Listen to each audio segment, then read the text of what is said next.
en fait, on nous invite vraiment à arrêter ce pessimisme qui nous pousse aussi à avoir des idées reçues et à tomber dans des clichés par rapport à certaines personnes qui pourraient nous approcher, alors que depuis toujours, ou presque, on a souffert du fait qu'on nous impose un cliché à nous-mêmes, une étiquette, du fait qu'on nous impose d'essayer d'entrer dans une case. Ah.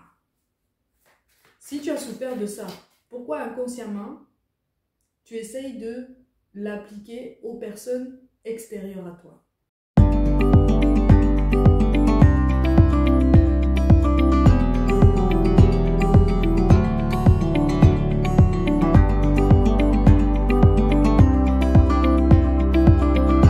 Coucou mes gazelles, bienvenue pour cette nouvelle guidance intemporelle axée sur le domaine relationnel. J'espère que vous allez bien, que vous vous portez bien. Allez, on commence, on va voir un petit peu si les messages qui ressortent dans cette guidance te concernent. Je le rappelle, toutes les guidances sont intemporelles, sauf les horoscopes, hein, bien sûr. Donc n'hésite pas à aller visionner les guidances qui sont déjà en ligne et qui pourraient t'apporter des pistes supplémentaires pour t'aider à avancer sur ton chemin. Alors là, je m'adresse à des personnes qui sont en souffrance par rapport au passé ou qui pensent être en souffrance, en tout cas qui ont les yeux et l'attention et donc les énergies, une partie des énergies tournées vers une souffrance du passé que tu as surmontée. Visiblement, il y a eu un gros choc émotionnel qui t'a plongé vraiment dans quelque chose d'extrêmement douloureux. Mais le pont que tu as dû construire de façon très symbolique pour pouvoir atteindre l'autre rive et respirer à nouveau, tu l'as construit et surtout ce pont tu l'as traversé. Donc en fait on te dit que tu peux vraiment retrouver un apaisement, une forme d'apaisement dans ta façon de te penser dans tes relations aux autres, dans ta façon aussi de te penser dans ta relation à toi-même. Tu t'es enfermé dans un schéma de pensée quand même très douloureux qui finalement t'a donné l'impression de te fermer des portes au niveau relationnel, ne serait-ce qu'au niveau sentimental, sauf qu'en fait ton cœur était fermé. Ton cœur était fermé parce que tu l'avais verrouillé par sécurité pour te protéger d'une peur éventuelle que cette situation du passé recommence. Là, je parle à des personnes qui ne sont plus du tout en contact avec ces éléments du passé. Là, on est vraiment en train de passer un cap, justement, tu vois, de surmonter quelque chose d'extrêmement douloureux. Mais tu n'oses pas te montrer au monde. Tu n'oses pas montrer qui tu es. Tu n'oses même plus, en fait, affirmer ta personnalité. Et ça se répercute aussi dans ton relationnel par rapport à ta carrière. Comme si en fait tu avais du mal à te positionner par rapport à tes projets, par rapport à des objectifs que tu souhaites faire tiens, mais pour lesquels inconsciemment tu ne te sens pas encore complètement légitime. Donc en fait tu es en train de sortir d'une cage personnelle de façon très symbolique, une cage de pensée, une cage d'impression, d'émotions refoulées qui vraiment appartiennent au passé. On est vraiment en train de te dire que c'est derrière toi tout ça. Tu as passé le plus dur, mais maintenant, effectivement, pour aller de l'avant, au sens propre comme au sens figuré, effectivement, il va falloir faire un pas. Il va falloir faire un pas vers toi-même, il va falloir faire un pas aussi au niveau du monde qui t'entoure, et donc prendre des initiatives.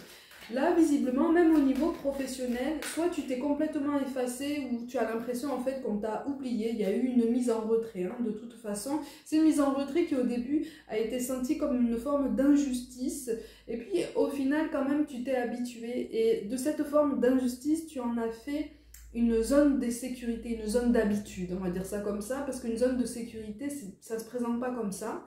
Et tu t'es habitué à cette condition, tu t'es habitué à obtenir moyen, tu t'es habitué à un quotidien tiède en fait, alors que tout ce que tu veux c'est du chaud bouillant, c'est du flamboyant, c'est de l'ambitieux, comme tout le monde en fait, comme tous ceux qui souhaitent créer beaucoup de choses dans leur vie, comme tous ceux qui souhaitent découvrir tout un tas d'aspects de leur vie, mais sur tous les domaines. Et donc en fait, c'est comme si on t'avait mis ou mise en sourdine comme ça, comme sous cloche, et que avec le temps tu avais accepté d'y rester. Cette mise sous cloche pour beaucoup d'entre vous au niveau émotionnel, je te l'ai dit, tu y as contribué aussi parce que encore une fois tu as voulu te préserver et tu as voulu essayer de sortir la tête de l'eau, le temps de surmonter tous les échecs passés, tout ce que tu as pris comme des échecs ou vraiment des douleurs qui sont derrière toi. On insiste vraiment sur ce message-là. Ces douleurs sont derrière toi, mais pour l'instant, tu manques de recul par rapport à tout ça. Donc tu es dans une forme de rancœur par rapport au passé, par rapport à quelqu'un du passé, rancœur qui n'a absolument plus lieu d'être. Même si cette personne s'est montrée incorrecte avec toi, encore une fois, je ne parle pas de relations sentimentales extrêmement problématiques, ok? Je parle simplement de relations humaines qui sont rendues bancales pour différentes raisons qui sont largement surmontables, ok? Et qui ne sont pas traumatisantes profondément. Ça, c'est quelque chose, en fait, que tu as du mal à prendre en compte dans ta vie réelle pour l'instant. Bon, après, c'est tout à fait normal. Quand on a mis du temps à se relever seul d'une situation, quand on a mis du temps à guérir, justement, un traumatisme émotionnel, une blessure, un choc, et que finalement, on s'est aperçu qu'autour de nous, peu de personnes étaient aptes, ou en tout cas étaient disposées à comprendre avec le temps ce qui se passait en soi, ben on s'habitue en fait à ressentir les choses seul, on s'habitue à être la seule personne à ressentir quelque chose de différent de la masse, on s'habitue à ne pas être forcément compris et donc on s'habitue inconsciemment et par dépit à ne pas forcément être accepté de tout le monde. Mais en fait là on est vraiment en train de te dire que si tu pars du principe que tu ne vas pas être accepté par qui que ce soit, cette personne au niveau énergétique va le ressentir. Donc c'est très rare, ça sera très rare qu'elle ait une réaction différente qui va pouvoir t'amener sur une autre réflexion ou sur un point de vue contraire, ok? En tout cas celui que tu voudrais profondément. Donc attention par rapport à la force de tes pensées, attention par rapport à la façon dont tu gères tes émotions. Fais la part des choses, en tout cas on essaye. On essaye de t'encourager à faire la part des choses entre ce qui appartient au passé et ce que tu es en train de construire aujourd'hui. Quelque part, tu t'es tellement habitué et on t'a tellement poussé à t'habituer à quelque chose de très moyen que tu n'oses même plus espérer le meilleur pour toi. Et c'est sur ça en fait qu'on invite à concentrer ton attention, c'est sur ça qu'on t'invite effectivement à éveiller un petit peu plus de concentration. Tu es légitime à manifester et à exiger le meilleur. Mesdames, si vous n'avez jamais été traitées comme des reines, et les termes ne sont pas trop forts, si vous n'avez jamais été traitées comme des reines, nous les femmes là, on est légitime à partir du moment où on arrive à ce point de notre vie là, à cette prise de conscience, on est légitime de demander un traitement royal. On est légitime de demander un traitement qui nous permette de nous sentir en sécurité dans notre relationnel, notamment sentimental. Pourquoi tu as peur de dire même? Parce que, au fond de toi, tu as peur qu'on te juge. Au fond de toi, tu as peur de ne pas être pris ou prise au sérieux. Je dis mesdames, mais messieurs, vous n'êtes pas en reste comme d'habitude. Là, en fait, on t'invite, si tu veux, à embrasser le changement que tu es en train de faire naître en toi, mais que quelque part, involontairement, tu es en train de freiner aussi.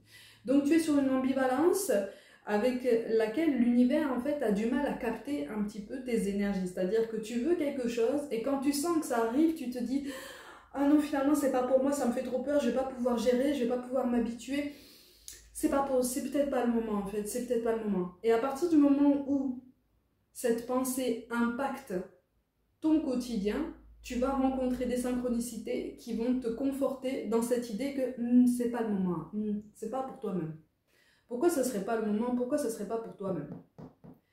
Et j'inclus tout le monde, je nous inclus, nous aussi, voyants, médiums, dans ce genre de cycle de changement-là. Ça, c'est quelque chose de très intense qui se vit en ce moment et qui nous pousse au contrôle, parce qu'on a envie de se sentir en sécurité, parce qu'on a envie en fait d'avoir cette sensation que c'est bon, on sait mener notre barque et que rien ne va nous arriver. Mais en fait, là, il n'y a rien de mal qui arrive.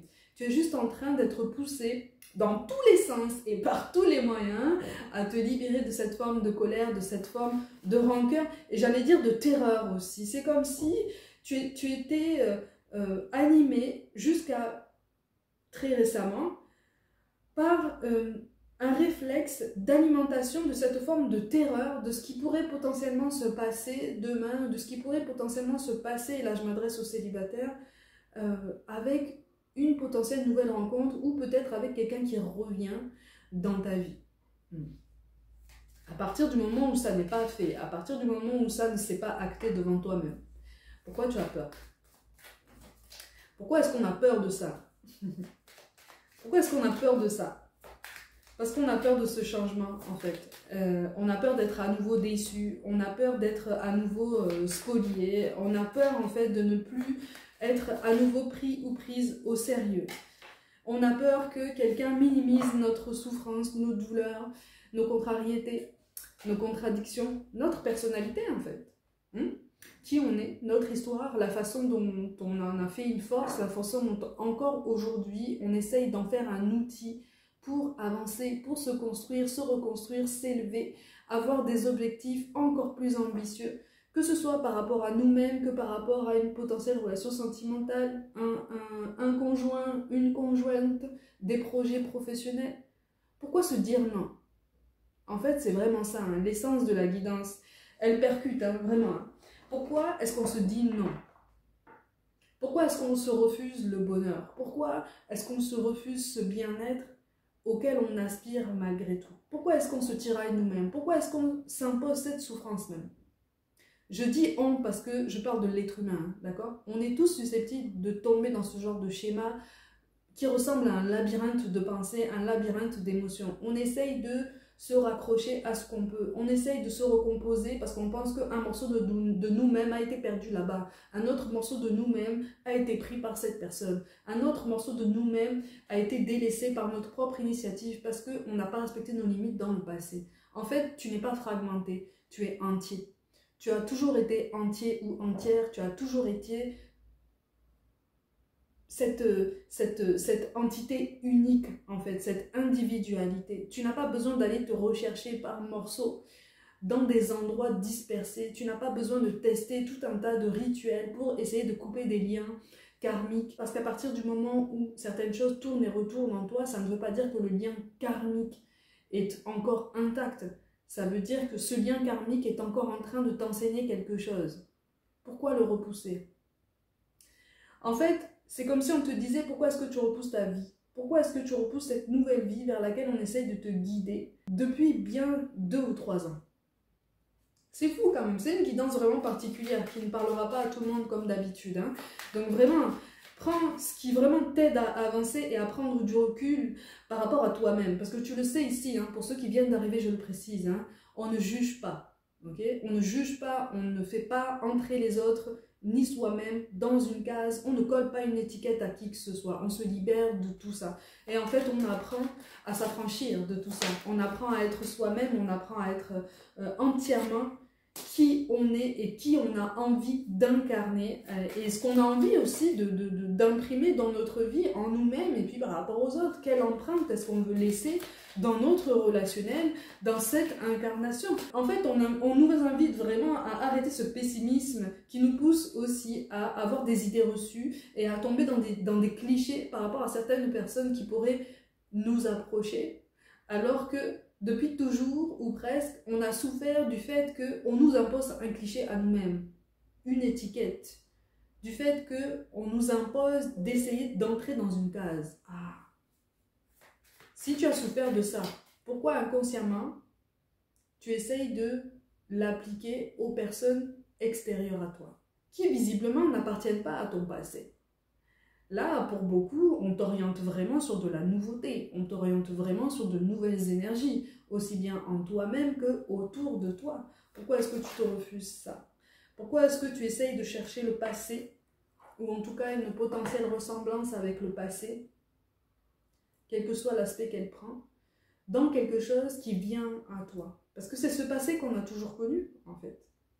Et quand on essaye de se reconstruire, quand on essaye de changer son état d'esprit, quand on essaye de se déconstruire de croyances qui nous bloquent pour nous reconstruire nous-mêmes sur des bases plus saines, plus solides, plus ambitieuses, plus fortes. Ça demande du temps et quelquefois, par réflexe de sécurité, on essaye de trouver une concordance avec le passé, malgré tout. Tu vois? Comme pour se dire, c'est bon, je ne suis pas complètement perdue en fait. Je ne suis pas complètement perdue et j'ai encore la main sur ma vie, j'ai encore la main sur ce que je suis en train de créer. Ça, c'est un processus qui prend du temps pour t'aider justement à comprendre que petit à petit, tu peux te délester de ce petit morceau que tu as pris pour construire ton présent et qui finalement ne te sert pas, ou en tout cas qui n'a pas l'utilité que tu espérais. Tu peux le poser sur le côté. Comme je dis souvent, tu peux le poser à côté, tu peux visualiser ton chemin, tu verras que si tu reviens en arrière, le petit morceau que tu as déposé à côté là, il est toujours là. Il est resté au même endroit, tu vois. Donc rien ne change, tu vois, dans ton passé. Tu n'as pas à avoir peur de quelque chose qui s'est passé et tu n'es plus ton passé. Comme tu n'as plus à être un filtre par rapport à ce que tu essayes de te canaliser en toi. C'est comme si tu avais longtemps fait attention à ce que tu dis, à ce que tu fais, à la façon dont tu te comportes, aux personnes qui gravitent autour de toi. Tu t'es même empêché de t'exprimer avec les personnes qui étaient problématiques, ou en tout cas qui ont tenu des propos problématiques à ton endroit, notamment dans le passé. Au niveau de certaines situations, tu t'es trouvé un petit peu bloqué dans une impasse, en tout cas dans des situations qui t'ont fait tourner en rond, et quelque part, tu as eu la sensation qu'on avait joué avec toi. Et cette prise de conscience, elle vient aussi à toi dans le sens que tu réalises que tu t'es imposé un petit peu cette situation qui a tourné en rond, tu t'es imposé cette souffrance, et quelque part, ce qui te ralentit aujourd'hui, c'est d'essayer de comprendre pourquoi est-ce que tu t'es imposé cette souffrance par le passé. Et en fait, on est vraiment en train de te dire qu'il est absolument inutile d'essayer de comprendre pourquoi tu t'es imposé ça. Ce qui est nécessaire, c'est de comprendre que tu peux changer ça. Ça prendra le temps que ça prendra, mais ce changement, il est déjà en toi, il est déjà en train d'arriver, il est déjà en train de se créer, puisque tu travailles ton état d'esprit. Tu travailles à changer certaines choses. Pour certains d'entre vous, tu travailles à une reconversion professionnelle. Moi, je vois des personnes qui s'entraînent aussi à prendre la parole, que ce soit devant une personne ou un groupe potentiel. Je vois des gens qui s'entraînent devant le miroir pour prendre la parole, pour travailler leur prestance, pour travailler leur éloquence, leur élocution même. Tu travailles ton affirmation de toi et donc tu te réappropries ta vie. Donc tu n'as pas à avoir peur de toi-même, tu n'as plus à avoir peur de ta vie. Tu vas savoir rebondir, tu vas savoir faire face, tu vas savoir trouver des solutions puisque tu t'alignes à quelque chose qui te pousse à avancer. Et donc c'est dans cette énergie que l'univers souhaite nous placer. Cette énergie d'avancement, cette énergie de progrès, tu n'es pas en train de faire face à un chaos. Le chaos émotionnel, tu y as fait face par le passé. Alors, il reste des choses à épurer, il reste des choses à découvrir, bien sûr. L'incarnation n'est pas terminée. Jusqu'au bout, on a des choses à découvrir, jusqu'au bout, on a des choses à vivre. Mais cette expérience qui appartient maintenant à ton passé, tu peux en faire quelque chose qui aura plus la force d'un moteur plutôt que d'une phobie. N'aie pas peur de retomber à cet ancien état émotionnel ou peut-être à cet ancien état matériel pour certains d'entre vous. C'est quelque chose du passé, tu as su t'en sortir, donc pourquoi est-ce que tu ne saurais pas rebondir cette fois-ci même? Pourquoi? Puisque maintenant tu as davantage d'outils à ta disposition, est-ce que tu pourrais paniquer devant quelque chose que tu connais déjà si ça doit se présenter à nouveau? Tu le prendras avec plus de recul ou en tout cas tu auras toutes les capacités pour. Donc cette transformation, cette métamorphose qui est en train de s'incarner et de se matérialiser dans ta vie, on t'invite vraiment à essayer de l'accueillir avec plus d'enthousiasme et avec plus d'audace. C'est l'audace qui va payer. C'est l'audace qui va payer. Pour certains d'entre vous, on est carrément en train de changer, alors soit de logement, soit d'ameublement ou de décoration chez soi. Il y a quelque chose qu'on veut changer. Pour d'autres, on est en train de travailler son look, son apparence. On se remet à une activité sportive, mais avec plus d'intensité, avec plus de ferveur, avec des objectifs beaucoup plus clairs même. Donc tu sais où tu vas, cette peur, elle est toujours là et c'est tout à fait compréhensible. Par rapport au sentimental, et là je m'adresse aux célibataires qui sont restés célibataires pendant longtemps et qui ont traversé des déserts de souffrance, qui ont été quand même particulièrement intenses. C'est normal d'avoir peur du lendemain, c'est normal d'avoir peur de rencontrer potentiellement le même profil sous des traits différents ou des nœuds karmiques qui pourraient se répéter. Mais encore une fois, tu as évolué et tu es en train d'apprendre de plus en plus profondément une meilleure façon de t'affirmer devant les autres, une meilleure façon de te placer, une meilleure façon d'exprimer ce dont tu as envie, ce dont tu as besoin, et puis surtout cette légitimité de t'exprimer, de prendre la parole. Et qu'importe la façon dont cette parole est comprise, tu te seras exprimé, tu auras dit ce qui étreint ton cœur, tu auras dit ce qui occupe tes pensées, tu auras répondu à tes objectifs personnels, c'est-à-dire t'exprimer, ne plus te laisser faire, respecter tes limites et exprimer aussi tes besoins et pas forcément baisser la garde au premier venu, mais lui donner le bénéfice du doute puisque c'est synonyme de nouveauté. Donc cette nouveauté, elle arrive avec de nouvelles rencontres, elle arrive avec de nouvelles énergies qui s'approchent de toi. Ça peut être amical, ça peut être sentimental, tu choisis d'en faire ce que tu veux, tu n'es pas obligé de te précipiter dans une nouvelle relation sentimentale si tu ne le sens pas comme ça, si tu as encore besoin de calme, mais on t'invite vraiment à essayer de t'ouvrir davantage au monde et à te dire, ok, advienne que pourra. Mais j'avoue que c'est difficile, j'avoue que ça peut être compliqué, vraiment, hein. C'est compliqué, c'est normal. On a besoin de se sentir en sécurité. Et quand on a été dans cette impression de devoir renaître seul par soi-même dans sa vie-là, par rapport à un sentimental qui a été extrêmement douloureux, par rapport à une personne qui t'a potentiellement laissé dans la douleur et qui a donné l'impression comme ça de partir sans scrupule, sans considération, tu te dis mais finalement, qu'est-ce que j'ai fait en fait? Tu as traversé une période de culpabilité où tu t'es demandé finalement qu'est-ce que j'ai fait pour moi? Qu'est-ce que j'ai fait pour moi? Qu'est-ce que j'ai fait pour vivre ça? Et ça a créé un blocage en toi. Ça a créé un blocage en toi. Parce que quelque part, tu t'es renié. Et c'est en t'affirmant, c'est en acceptant d'exprimer ce dont tu as besoin, ce dont tu as envie, c'est en acceptant de montrer qui tu es au monde que tu vas pouvoir faire tomber cette barrière déjà en toi-même et avec toi-même. Tu vois? Et ça va t'aider justement à t'ouvrir davantage aux autres, ou en tout cas à accepter petit à petit cette idée de t'ouvrir à nouveau à quelqu'un qui va pouvoir faire preuve de courtoisie, ou en tout cas qui va pouvoir remplir des critères beaucoup plus alignés à la personne que tu es déjà en train de devenir. Donc on y va avec douceur, on y va avec patience, on y va avec souplesse, mais surtout on avance avec panache et on essaye d'avancer avec pas mal d'audace, de persévérance, parce que c'est pour nous ça. C'est pour nous tous ces changements. C'est pour nous toute cette stabilité. Elle est déjà là, elle est déjà en nous. Elle met juste un petit peu de temps à se matérialiser parce qu'on a besoin, hop, de shifter, de changer quelque chose en nous, de faire sauter un blocage pour se dire, ok, quoi qu'il arrive, de toute façon, je suis en sécurité, ne serait-ce qu'avec moi-même, puisque je sais quoi faire, je sais quoi dire et je sais ce que je ressens. Donc, tu peux te faire confiance dorénavant. En tout cas, beaucoup plus confiance qu'auparavant. Mes gazelles, comme d'habitude, prenez soin de vous, croyez en vous pour toute guidance personnelle. Mon mail et mon site internet sur lequel est mentionné toutes mes prestations est indiqué. Je vous envoie tout mon soutien et je vous dis à très vite.